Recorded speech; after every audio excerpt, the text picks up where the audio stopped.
Well, you know. It's all good. Keep that zipped up. All right, you guys, we're going to get started here. First off, welcome to a beautiful Saturday. The sun is shining. It's kind of paddle weather, so it's really what we're looking for. Last couple weeks, quick review. First time.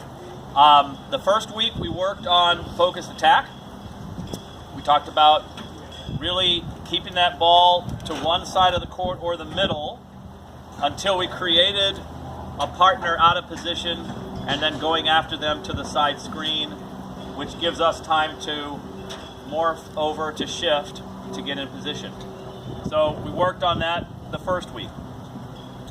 Second week, we worked on our serve targets and how that works out also with formations, making sure that we have the ability to hit these targets under pressure can make all the difference in the world to holding serve and winning the match. Today, we're going to work on depth of our overheads, overhead combinations, and positioning. If I could get, Blaze, come on out here. Let's have you slide over to the other side there. One of the things about positioning that we're going to work on today is our shots really allow or don't allow our opponents to do certain things. So as we're hitting our shots, we need to be very aware that whatever shots are coming at us are generally a result of what we've allowed our opponents to do, or a result of what we're giving them.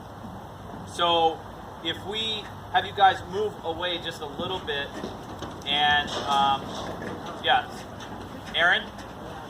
All right, so Aaron's going to demonstrate. Thank you for being there, and also thank you for celebrating our favorite New England team. I think that when we talk about the dotted depth line, we have to understand getting that ball back there does not always mean they can't drive. It doesn't always mean that. We've got people that can drive from back there. But it does affect where we need to be here, because if we've got him back there driving, let's face it, that's probably better than having him up here on the service line driving, right? But we do know that we don't have to freak out and panic position-wise if we can keep the ball deep. I'm going to hit this deep. If you can drive it, drive it. If not, lob it. So I'm hitting it deep. What is he going to do? He drives it. Look, was that complicated? He had enough power from back there to get it over the net, right? But that meant it was enough power that it would bounce off my paddle, and I don't really have to do much. Now, would I like to stay back here and receive a lot of those drives? Probably not. If I noticed he was going to keep doing that, I would probably move in, which is really what this is all about. So here's the second part of this is, now I am going to give him a short ball, and now we will no longer just hang here. We need to close the net. Right now there's a lot of space over here for him to hit to, if he's close. From back there, I can cover most of it. But as he gets closer, this becomes more available to him. So in this case, we're going to hit it short, but we're going to move in. Ready? So we hit it short, in, and he drives. Okay? Now, he's not going to miss that every time, right? So we better not count on that. Take two. Ready, and action. Scary, right? Scary. Now, did we lose? Kinda, my bad, sorry. It's a great shot, right down the middle, but we got to touch it at least, and at least we're in the right place. He felt our presence there. I did not stay back here. Blaze did not stay back there where there's lots of room to get it through us. We met him. This is what we're working on today, is understanding that the depth of our shots ultimately affects the shots they can hit, and we need to react accordingly. The moment we swing the ball over here, now we're going to shift over, and we have to get here, and let me save you a little bit of time, because some of the other ones at the end, part of the message was you need to shift to the spot you need to be in before your opponent touches the ball. Some people were still kind of like, I'm not sure what they were doing, but they would hit it over here, and then they were kind of getting over there and weren't really there and balanced.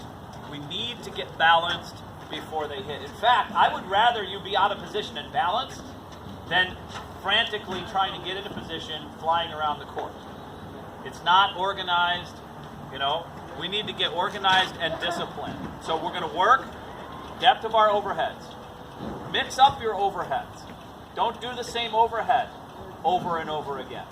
Try mixing up the height that you take it.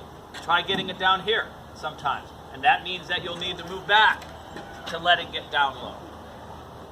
Use some different spins. Use a roller. Use a slasher, okay? What about changing pace? Don't just hit it soft and soft and soft. Hit one soft, tag one a little bit harder. Hit one soft, tag one.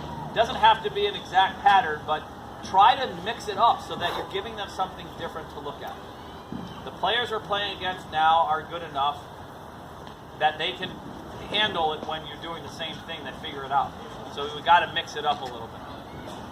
Now, if you're doing something and it's working, please don't change it.